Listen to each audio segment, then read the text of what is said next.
Welcome to ForeverFit.tv, your online source for fitness, nutrition and lifestyle. With your host, Nicola Riley, personal trainer, nutrition and lifestyle coach, here to help you get in the best shape of your life. Hey, welcome to ForeverFit.tv. I'm Nicola Riley, personal trainer, nutrition and lifestyle coach, and this is podcast episode number 29. So, I hope you've had a really good week. This week for me has been awesome. I actually got to get away over the weekend and I went off with some girlfriends to Bruce Springsteen, and oh my god, what an absolute legend. That man is just such an inspiration. He is 64, I think, don't quote me on that, but he's either 64 or 63, and he is in such incredible shape. Like, he did a 3-hour show and just constant singing, constant intensity, just full on giving his whole heart and soul to the crowd, and just absolute light beam of energy and soul, and just we were all buzzing from that whole weekend. And the most amazing thing about that was not only his age and how much energy he had, was just that he exuberate a real radiance of health to me. And that's what inspired me so much, is because there is absolutely no way that a man of his age could be doing what he is doing if he didn't have his health and his fitness in right. So, and the other thing as well is about, yes, he's got his health and fitness in check, but he's also got a passion and a drive, and so that's the whole motivator for him to stay healthy and fit as well. And this comes back to it's always so important to make sure that you have passion and you have a dream and a legacy, because it's that overriding passion that's going to make you stay healthy and fit and make you take care of your body. It's because when you don't have that overriding passion, you don't care, basically, and so that's where you start reaching for diets and quick fixes and everything like that. And the other wicked thing about that was he did 2 shows back to back, so we went and saw him on a Saturday, and then he was repeating the whole performance again on a Sunday. Just, yeah, absolute legend. If you get a chance to ever go to one of his shows, I highly recommend it. So, new this week, in the online gym, I have got a wicked power yoga. I went, like I mentioned last week, power yogas are making a little bit longer, so these are awesome. Like, seriously, my body just feels amazing after that. And this one was a 40-minute power yoga. I used some really cool dynamic moves. We got right into your legs and your core, and finished off with a stunning meditation just to make you chill out, relax, and put the cherry on the top. And allowing yourself to find time in your week when you just stop and unwind is so important. And I find a really good time is after a power yoga is just to chill out, breathe, be still, and just feel all that goodness that comes in from the work that you've just done. And the reason the power yogas are so good, and why I try and get them in once a week, is it's just that whole balancing out of the body, getting your lifestyle in balance so that you're not constantly working out and thrashing your body and taking energy out of your body. You want to be balancing in the working in versus the working out, and making sure that you're getting a good balance in the week, because we so often think that exercise has to be all about working out, thrashing the body, taking energy away from the body, and that's that whole chasing calories myth where people try and out-exercise, like the bad diet, and they're trying to constantly burn calories. And my whole philosophy is trying to think about exercise differently. You've got to get your food right, you've got to get your real health right, and you've got to get the balance in your week right, because it is when you get that balance right that you get the hormonal balance in your body correct, you bring cortisol down, and it's then when your body's able to actually let go of the weight. But if you're constantly thrashing it and stressing your body out, you're going to be holding on to that weight, feeling exhausted, rubbish, having energy highs and lows, and just moody and just feeling terrible. So you want to always make sure that you get a really good balance, and that's why I always make sure we've got a new power yoga in the online gym. And then I've got a short, awesome HIIT. This one uses weights, and weights are so important for us women to be lifting. We get caught up in thinking that weights are going to make us bulky, and it couldn't be further from the truth. You need to be lifting weights to keep your muscles strong, your bones strong, and just to it's that whole, your entire body needs resistance. Your mind needs resistance to stay strong, your muscles need resistance to stay strong, and if you're just using your body weight all the time, you're never going to allow your body to stay strong. So that's why make sure we use weights in our workouts. There are workouts in there that you don't need weights to, of course, but it's always a progression. So for me personally, I make sure that I include at least 2 weighted workouts into my week alongside some like body weight workouts as well. So that new hit is wicked. I use a kettlebell and some dumbbells, and yeah, awesome effort. So if you are doing that workout this week, make sure you choose a nice challenging weight and push yourself. The other thing I want to let you know as well is that I last year I bought a couple of cookbooks for some friends for a Christmas present, and I said to myself last year, like, next year at Christmas I'm going to be giving out my own recipe book. This is something that a goal of myself for 2014, and so I set myself Thursday as my recipe book day, and this is the day that I keep working on my new recipe book for 2014. And so far I'm at 100 pages of information. Like, I am making this book an ultimate book. It's gonna be full of education, it's full of resources, and then it's going to have over 100 recipes in it as well.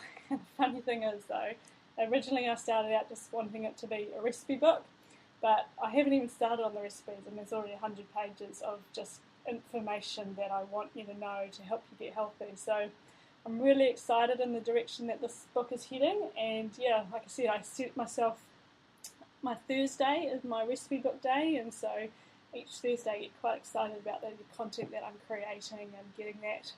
I've got one hiccup at the moment though, where I need to buy myself a new lens for my camera, because not only am I going to write all this information, I'm also been schooling myself up on taking better photography, better photos, and improving my photography, but I have to get myself a new lens, so I'm hunting out on TradeMe for a new lens for my camera, which is quite fun, adding it to my wish list. So watch out for that if I do get that new lens.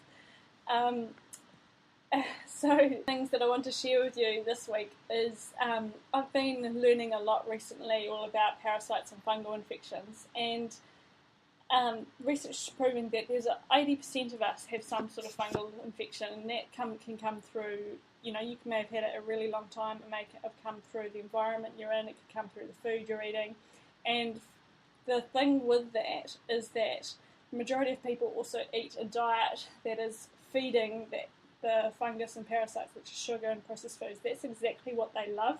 And so if you do have any fungal issues or detoxification injuries, like you've got dandruff or athlete's foot, or you get itchy skin, or you get allergies, some of these, even brain fog, some of these things can be a sign of an overgrowth of bacteria and fungus.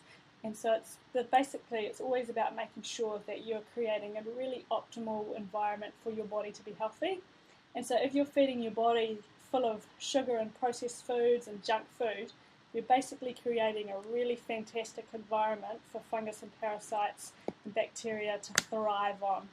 So what I've been doing recently, you may have noticed, I've put a lot of recipes on the site that are antibacterial, antifungal, and just containing ingredients that help bring any inflammation down and help bring down any overgrowth of fungus and parasites. So, I've done a couple of juices on there, and ingredients that are really fantastic for this are things like garlic and ginger, and also turmeric as well. So take a look at the recipes that I've put up.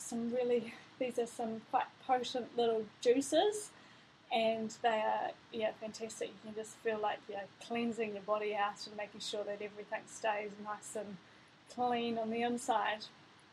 The other thing that I've written about in the online gym this week is rotation diets, and these are really fantastic for you to understand, because it's a really good tool for you to work out whether or not you've got food intolerances.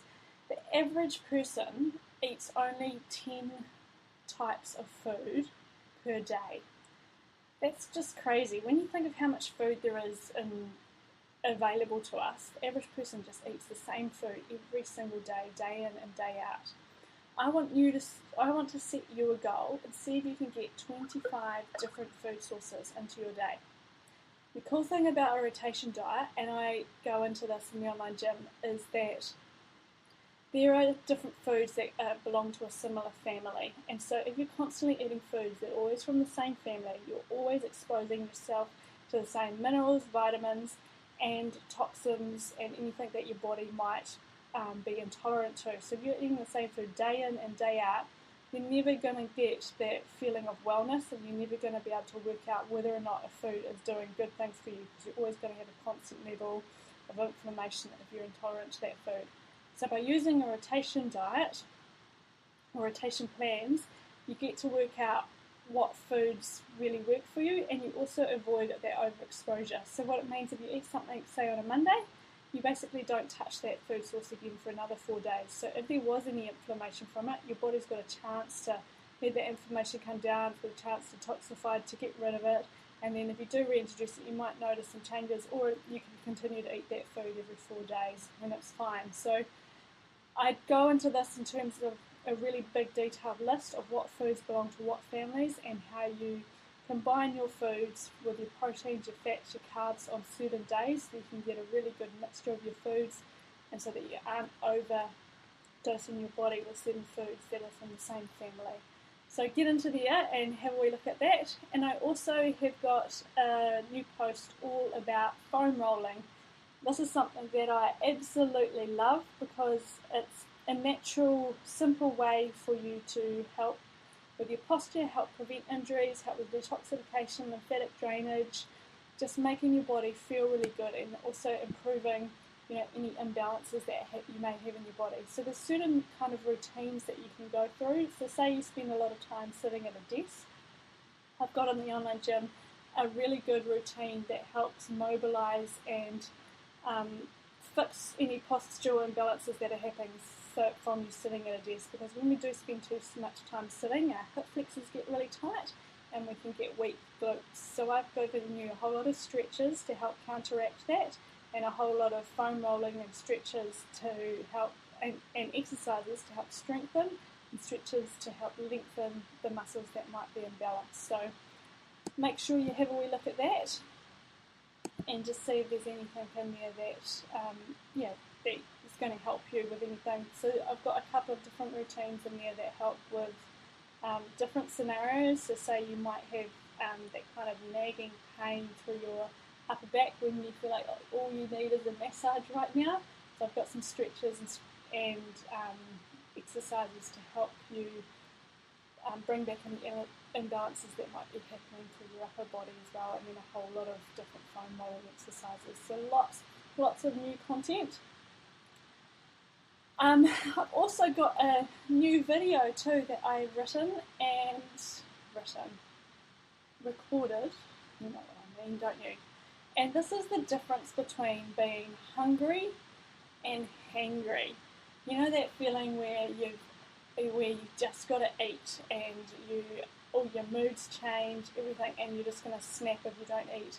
And by the second, you're getting hangrier and hangrier and hangrier, and that is a really good sign that your blood sugars are completely out of balance. And this is also a fantastic sign for you to make sure that you aren't eating as much carbohydrates, and start for you to be getting the protein and fats into your diet.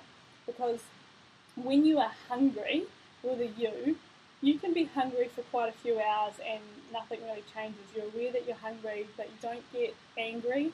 You just get hungry and you can eat some food, and then you can go for a good 3 to 4 hours just, without food. You don't have to constantly be fueling your blood sugar levels and keeping yourself perked up. So this is something that's quite powerful to understand, and when you do learn the difference, because we don't need to be eating all of the time. We don't need to be constantly fueling our body. We want to be making sure that we eat when our body needs fuel, and we're not eating because our blood sugar levels have dropped and we are crashing. And so this is where that whole hangry kind of thing comes in. And there's some things you can do to help get yourself off sugar. And the first place for you to start is to start with a really high protein breakfast. 30% of your first amount of protein goes straight towards your immune system, boosts your metabolism, suppresses your hunger, balances your blood sugar levels. And then you want to be making sure that you're getting some really good protein throughout your day and into your evening as well as the fats. another really good thing as well is if you are really struggling with sugar cravings, and you might not be getting the blood sugar drops and getting that hangry feeling, is L-glutamine. This is a really good thing to naturally heal your gut and naturally help the mucosal lining of your gut repair. And because whenever we've got gut dysfunction, we do have huge blood sugar problems and problems with absorbing food. So any food that you may be eating is actually not getting absorbed, and you're getting inflammation in your gut. And this is going to cause that kind of hangry feeling, it's going to cause cravings, it's going to cause blood sugar highs and lows. And so when you do get your food right, but say you're getting your food right and you've got everything in place, but you're still getting these real big sugar cravings, this is where like L-glutamine can come in. And this is, like I said, it also, not only does it heal your gut, it also helps suppress sugar cravings and helps inhibit the feeling of needing like those carbs and sugar in your body. So if you are experiencing real big sugar cravings, check out that video that I have done on the difference between hangry and hungry. Okay, so this week I wanted to talk to you for the topic. I want to talk to you all about ways you can get motivated to exercise. I've actually just done an article on this in a fantastic business, women's business magazine, Venus magazine, and I thought I'd talk a bit about that in today's podcast because it's something that so many of us will struggle to get that motivation to actually exercise. And what I want you to understand is that, number one, not exercising is as bad for your health as smoking. Not exercising is as bad for your health as smoking. We need to exercise, and we need to make exercise just something that we do in our day. But when we use the words like exercise and workout, we put it in the too hard basket and we put it off. But what I want you to think about doing is just starting to become a more active person. So right now, I want you to think about ways that you can bring this more activity into your day. So what is it that you can do to move more? What is it that you can do to stand more? Because we spend a lot of time, I run an online business, so I can fall into the trap of spending a lot of time sitting down. So I set myself little time slots in my day where I do my first lot of work at a computer, then I'll do my second lot of work, like I put it into blocks. So I might do an hour and a half at my computer, and then I'll do an hour and a half standing up. And a really good tip for this, if you've got an old computer with a small battery life, is what I do is I unplug the computer, and as soon as the battery runs out, which is generally about an hour and a half, it's supposed to run about 10 hours, aren't they? But I bet my computer's getting a bit old now and a bit full, so its battery runs out in about an hour and a half, so that's a really good reminder for me to move, and a bit of urgency, a good call to action for me to move, and I've got to go move to another desk and I plug it in there. So that's where I move from sitting to standing, or I'll go from standing to sitting, and it's just you play little games with yourself on how you can be more active. And another thing that I do is that, because I work out generally mid-morning to late morning, often it's like a 12 o'clock or 1 o'clock workout before I have lunch, and I'm not allowed to have lunch until I've actually done a workout that I've set for that day. So there's little goals, games to play, and the other thing as well is when you write things down on a Sunday, when I'm planning my week, I've got my week planned every single day exactly what I'm going to be doing. So when I've written down on a Monday that it's a HIIT workout with a 30-minute walk in the morning, I tick those things off, and there's nothing more rewarding at the end of the day, ticking off all the things that you've achieved and that you've set out for your day. And so then I do that the night before. So if I've just done that on Monday, I'm ticking it off, and then I check my Tuesday. What have I got planned for Tuesday? I write it down, because the powerful thing is when something's sitting on the right side of your brain, it's sitting on the creative side of your brain. And that's when it's just thoughts, it's just fluttering around, it's a good idea. But when you actually go from writing something down to putting it on paper, you transfer it over from the creative side of your brain to the left side of your brain, which is your logical side, and you're putting it down as an action step for you to do that day. And that simple process is a step towards making it more likely to happen. So on the evening before, I'll just write down, make sure I know exactly what I've got planned for the next day, and then I know for Tuesday I've got, say it's power yoga, and that is not allowed to happen. I've got to do that before I have lunch, or I've got to do my walk for breakfast, I've got to do these things so that my day is more active, and I have all these systems in place so that I do get things happening in my day. And the most amazing thing is when you have that written down, you're so much more likely to achieve it, instead of the thought of, yeah, I should do some exercise today. But if you've actually spent time at the start of your week to plan your week ahead, you're so much more likely to do it. The other thing as well is I really think, don't overcomplicate exercise either. Even when you're sitting down at a desk or you're thinking, yeah, I'd do some exercise, you can overcomplicate it and you can think that it's just too hard to do that workout. I just haven't got the energy to muster it up. But when you just start a simple routine, commit yourself, I'm just going to do 5 minutes, I'm just going to move my body and do 5 minutes. Or even just a walk around the block. Don't even think about it. Just commit to that movement and commit to getting your body active. Because remember, activity energizes your body. Activity releases endorphins. Activity makes you feel good. It doesn't have to be activity that drains you, exhausts you, and completely burns you out. Always start simple. Start with movement that's building energy. So, I said it could be a short walk around the block, it could be a light workout from the online gym, it could be some stretching, some yoga, some foam rolling even.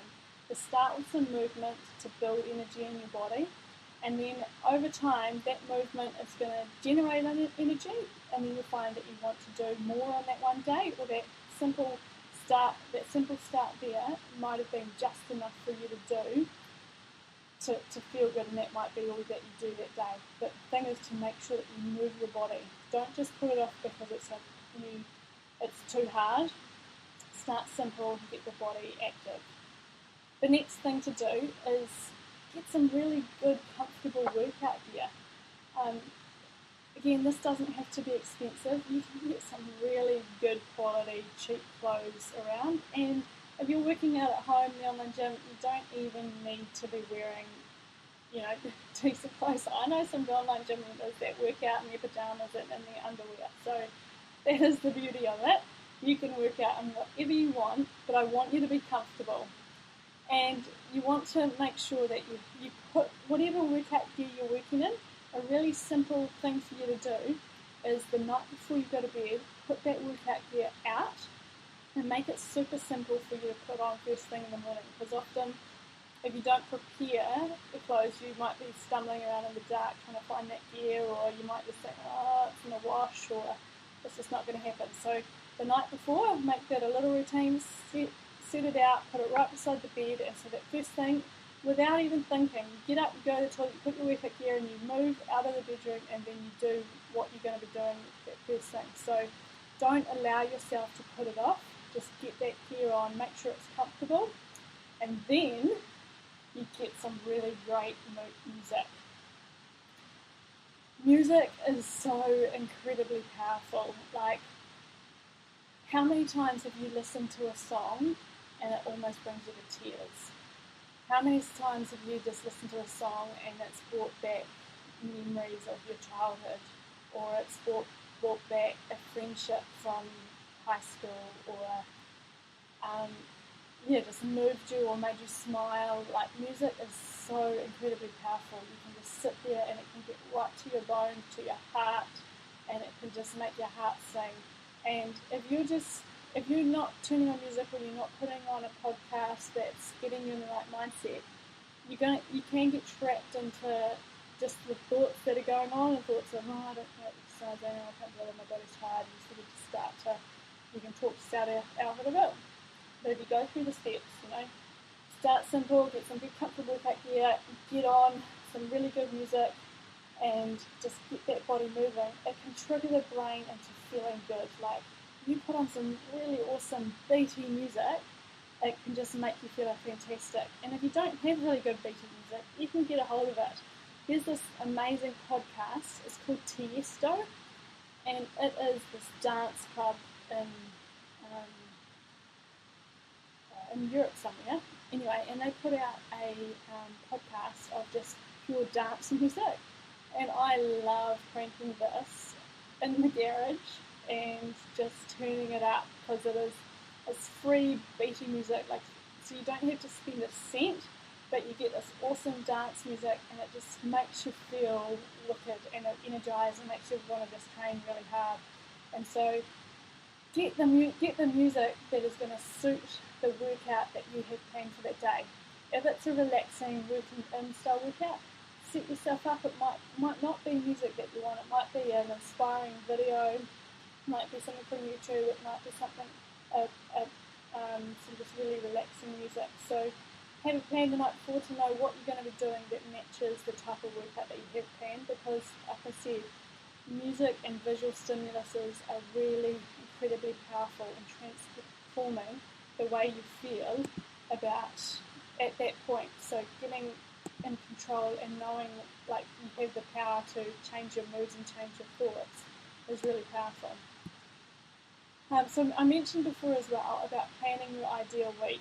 And so if you are doing any of the programs within your online gym, there is certain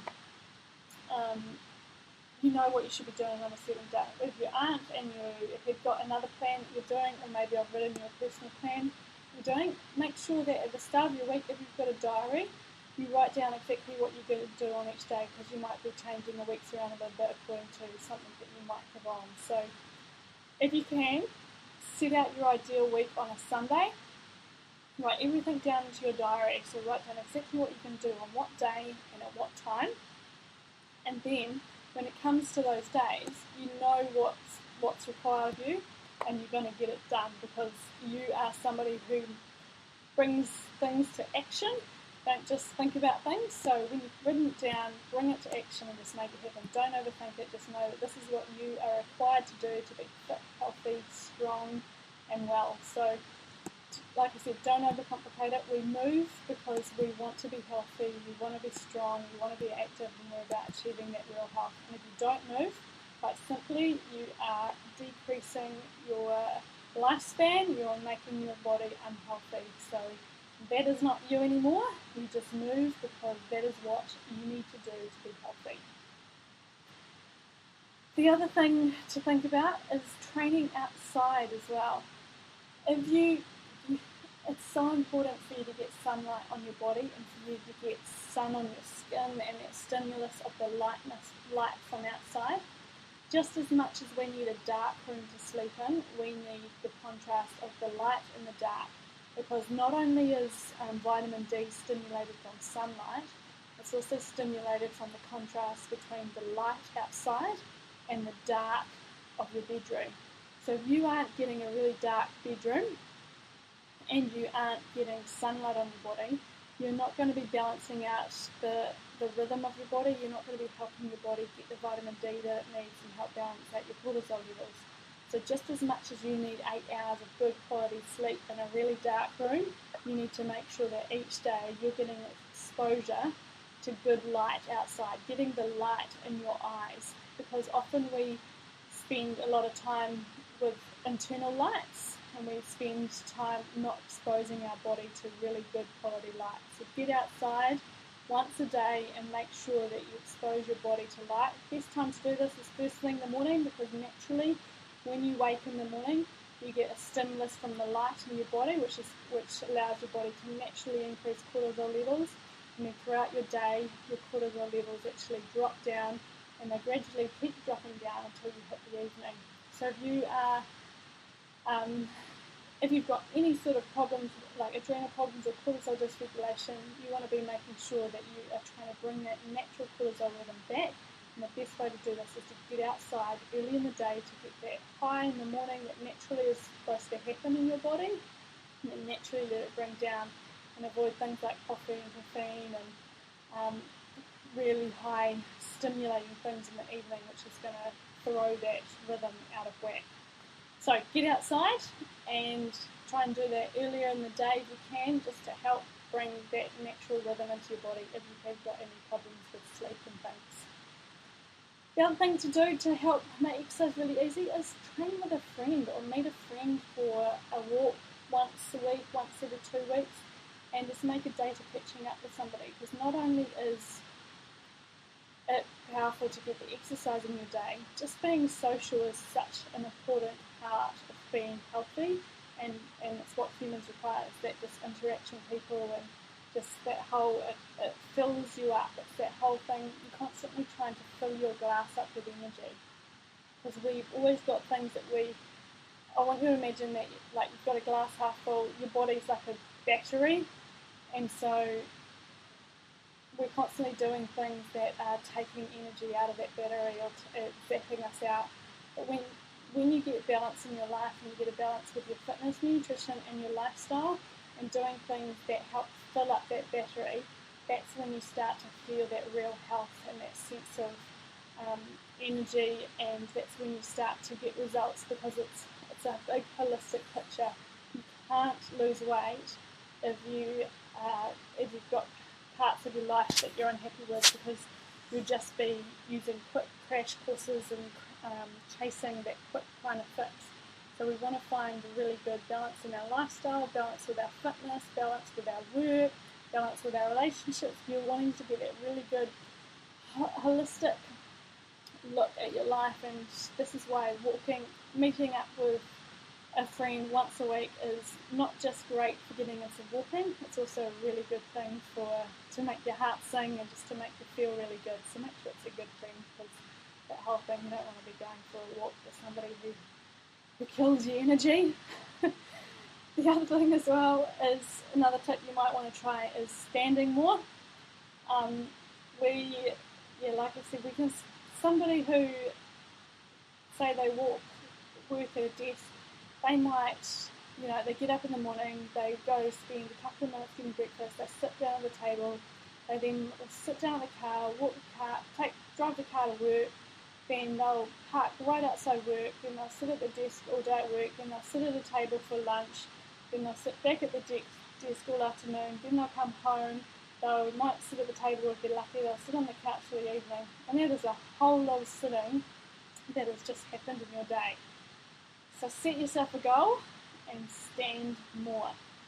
Our bodies aren't designed to sit all day, so just think of different ways that you can stand. And you might be in a working environment where you have to sit, but see if there's ways that you can move your computer or bring more standing into it. It might just mean that every hour you set yourself little alarms to get up, stand up, go for a quick walk around the office and then come back, or when you're having lunch you stand up, when you get home you do things to stand up, and you just try and counteract that sitting routine and see if you can just bring more standing into your day. And the big thing to understand is finding out, like the other tip, for bringing more activity in your life, is just finding out why you want to do this. Why do you want to be healthy? Why do you want to be fit? Because you have to have a goal. You have to have a big overriding dream. You have to have a reason that is bigger than you to be doing it. You have to have something that inspires you on the tough days to be strong, that inspires you to push through that last rep, that inspires you to rest when your body needs rest. If you just crash, like I said, you're just crash coursing, you're just trying to get a quick fix, you're going to end up unhappy on the other side. I want you to achieve real health, and I want you to get health from the inside out. And so it's about understanding why you want to be healthy. Why do you want to be happy? Why do you want to feel a sense of well-being and vitality? And why is it important to you? It may mean that you're wanting just to, there's so many different reasons why you might want it, and I don't want to put thoughts into your mind, but just get a big reason of why you want to do this, and then write it down. Remember, take it from the creative thought is a good idea, and put it to your logical side of your brain, and then JFDI, make it happen. Don't be the person who just talks about it. Make it happen. Become a fitter, stronger, leaner, meaner you, and just get things done.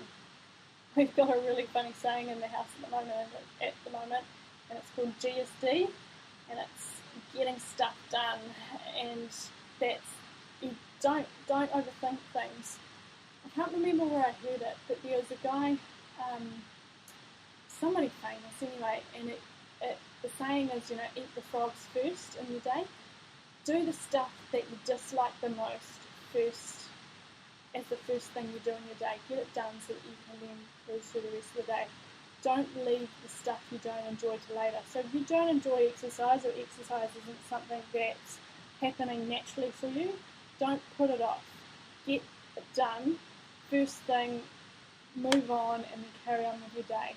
The simple act of ingenious D is hugely powerful, and just not overthinking things, moving forward, and just making things happen. Okay, so to finish off, I wanted to talk. I have got some listener questions. The first listener question is a delicious one. It is, which chocolate is good for me? Okay, so chocolate's got a nice little soft spot in my body, and there is a lot of chocolate brands out there.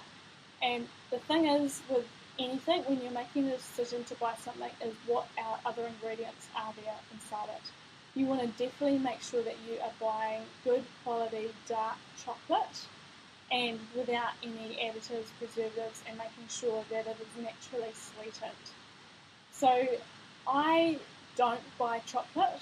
I make every single bit of chocolate that I eat from a little bit of honey, from cacao powder, from coconut oil, and from a little coconut cream. I simply just mix that up, and there you have chocolate. You can get rid of the coconut cream if you don't want. It just makes it creamier, so you have basically a dairy milk chocolate without the dairy, or milk chocolate, as you would say. And you have a dark chocolate if you don't put cream in it, and you make it sweeter if you want with the honey. But if you don't want it sweet, you go without the honey, and you can put things like dried fruit. Basically, if you have coconut oil, cacao, and even just coconut oil and cacao, it makes chocolate. You just mix it up, and it's divine. Then you add a little bit of coconut cream to make it go creamier, and then honey to make it sweeter. So when it comes to buying chocolate from the store, check the ingredients and make the decision that's right for you. The best way to do it is to simply be making your own, because it is that simple, and you make a big lot of it up, and you just keep it in the freezer, and you've got this perfect little chocolate treat for you to eat. But if you are buying chocolate and you aren't at home, just look at the back of the ingredients. Do not buy things with like soy lecithin in it, or avoid the dairy ones with like loaded full of dairy, like dairy milk, definitely. And you just don't want ones with sugar in there. So there are some really good brands coming out that are naturally sweetened with like fruit and with honey as well. So just look out for them if you can find them. If you can't, don't despair. Have some homemade chocolate. So my second question is, which is kind of, it relates to the first question, is agave okay to use? Now, a lot of the chocolates that you do buy, even the healthy chocolates, do have agave in them, and this is what they use to sweeten them. And agave nectar is incredibly high in fructose. Up to 92% of it is pure fructose, and that's a whole lot more than table sugar. Honey is quite high in fructose as well, but this agave is really, really high in fructose, and fructose is really heavy on the liver, and it's also something that you're wanting to keep at bay, with especially with blood sugar problems. If you've got sugar cravings, or even just trying to lose some body fat, you want to be making sure that you're keeping fructose quite low. The other thing as well is that agave is it's often advertised as a low glycemic index food. However, the way that it's processed, it's got a really high fructose content, and it has an incredibly high reaction within the body in terms of your sugar levels. So it's also treated just like high fructose corn syrup. So the way that agave is made is incredibly refined and processed, and it has very little nutritional properties to it, and it's pretty similar along the lines of high fructose corn syrup and sugar as well. So Agave gets tossed around as a bit of a healthy sugar, and it's not. So the other thing as well is that agave is quite often these days mixed with some different ingredients as well. So the way that it is in the manufacturing process. So avoid agave and go with honey, or anyway, you want to be making sure that you're keeping your sugar content low in your diet anyway. So naturally sweeten things with a little bit of honey or natural fruits. Third question. Hey Nicola, just wondering what your thoughts are on exercise when you're sick. I quite often get colds and flus and I'm never quite sure if I should exercise or rest my body. Okay, something that I've always said to people is that whenever you've got a cold or flu, if it's above your head, so say you've got a snuffly nose or a bit of a head cold, then movement is really important for your body. Your body needs that blood flow so that it can flush that body out. You don't want to make it really exhausting exercise, but you want to get the body sweating and you want to get the body moving to help get that through. If it's below the shoulders, i.e. you've got aches, you're quite achy, you're fatigued, you're exhausted, then you've got to listen to your body and you've got to let your body rest. So that's where it all comes into your own intuitive nature. You're listening to your body and understanding what your body needs. I personally know that whenever if I do have like something that just needs to be moved, like it's a phlegmy sort of cold, then like I said, you know, you've got energy, you're feeling alright, you just got to move that body, you've got to get it out and you've got to sweat, and so that's when you should exercise. But if your body is tired, if you've got aches or pains, listen to your body. Don't think, oh, I need to be doing this because I need to lose weight, and if I don't do this, I'm going to put on weight, I'm going to not stay on track.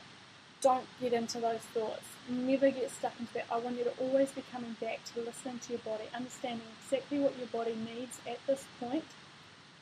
Rest your body, allow it to recover, fuel your body with amazing nourishing foods to help it get rid of the flu, help support it, help it bring down inflammation, and then understand exactly what your body needs, and then nourish it with food and with the right exercise.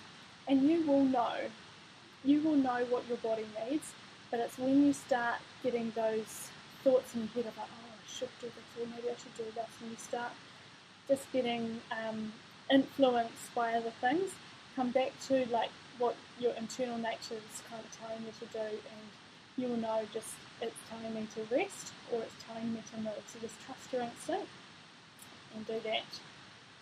And then my last question is, hey Nicola, which multivitamin do you recommend? Okay, so when it comes to multivitamins, there is a whole lot of different ones out there. So many, in fact, I don't even want to name any. There, and they all vary in quality. The reason you might want to have a multivitamin is to think about our soils have changed. The nutrients and the minerals that you get from a lettuce or a tomato today is the nutrients and vitamins that you get from a lettuce or a tomato, say 50 years ago, is about 5 to 20% of what you get today, the nutrients and vitamins. So you'd have to eat 20 lettuces to get the nutrients and vitamins that you might have got out of a lettuce 50 years ago. So we are missing nutrients and vitamins from our food because it's not present in our soils. So this is where supplements do come in, because often we might be eating a really healthy diet, getting all the food right, but unfortunately the soil isn't giving the food that we are eating enough of the minerals and vitamins that it might need. So getting hold of a really good multivitamin can help this, but also it's important to understand what your body specifically needs. And this is where I guess FDN comes in, functional diagnostic nutrition. What I do with people is that you can throw a whole lot of money down the toilet, because basically if you're taking supplements and your body doesn't need it, it's just really expensive urine. And so when you learn to understand what your body actually needs, when you learn to understand what's missing from your diet, and if you do feel like something's missing or you aren't feeling quite right, this is where you can do the testing to really understand and find out what supplements you personally need and what's missing from your diet. And there might be things that you are struggling with, like it might be that you are taking these, say you are taking high quality multivitamins that you believe are the best, but if you haven't got really good gut function and you aren't absorbing those minerals and vitamins, you are basically throwing your money down the drain. So a better multivitamin for you to take would actually not be a multivitamin. There'd be some other supplements to help you repair your gut lining, to help you repair and rebuild your digestive system, to help you get some good quality enzymes happening through your body so that you are able to absorb and digest. And then once you've got your gut function working, that's where some good quality multivitamins might actually work for you. So every single person is different. It's important to understand what your needs are, and so then you can work out a plan of exactly what you need to be taking so that you can build your energy. And there are certain supplements that I recommend, like, to a lot of people, and they are the same kind of things, but again it just comes back to always making sure that you get your food right, get your digestive system right, get your lifestyle in balance, get everything happening so you're getting good quality foods, good quality nutrition, good quality sleep, good quality movement, and then you can add in some multivitamins. Too many people reach for multivitamins and reach for these energy, the next vitamin B to give them energy. They've got to understand, why do they not have energy in the first place? What's going on inside that is causing them to not have energy? Because there is no point popping a supplement if you aren't getting to the root cause of the problem, because no one supplement is going to fix any imbalance with your adrenals, any imbalance with your lifestyle, any imbalance with your liver, with your gut function. So you want to make sure that you are addressing the root cause of any symptom and not just trying to hope and cross your fingers that a special multivitamin is going to make you dance through the trees like the adverts say and feel fantastic. So there's a new multivitamin ad on TV at the moment that just makes me laugh. So that's what I mean by that. So anyway, multivitamins can work. There are some good ones out there, but you have to make sure that everything else is in place, otherwise you're just throwing money down the drain, and it's far better off to make sure that you're getting just the certain vitamins that you need specific to your goals, and that's where functional diagnostic nutrition comes in. So if you do want to handle that, that's where you can get in touch with me. Hey, so that there is coming to the end of this episode, so I hope you got lots out of that. If you have got any questions that you would like me to answer on next week's show, please send them on in. I would love to get them. And I've actually just launched another podcast show as well. This is called Ask the Personal Trainer, and this is just a really short, like 5-10 minute show that I'm doing each week. I'm answering one listener question in detail. So this show is a lot longer in format, and I go through a lot more detail. But if you're just wanting a quick little piece of advice, you've got a quick little question, that's where I'll answer it on Ask the PT. So subscribe to that show as well. You'll find that on iTunes. And if you haven't already, make sure you get on into the newsletter, sign on up to that, because I'm giving you all those new recipes every single week. We've got our recipe app coming up soon. It's really exciting. You'll see that down on the website, so sign up to that for notifications of when that is going to be ready to launch. So every week I'm bringing you new recipes, new posts, everything you need to help you. So if you have got any questions or some post ideas that you want me to write about, send them on in. And sign up to the online gym, $12.50 a week, cheap as chips, cheaper than my bank bills. Sign on up and you get access to all this sort of information. You get over 400 workouts, and you have me as your online personal trainer helping you through the journey. Thanks for tuning in, and I will see you really soon for next week's episode.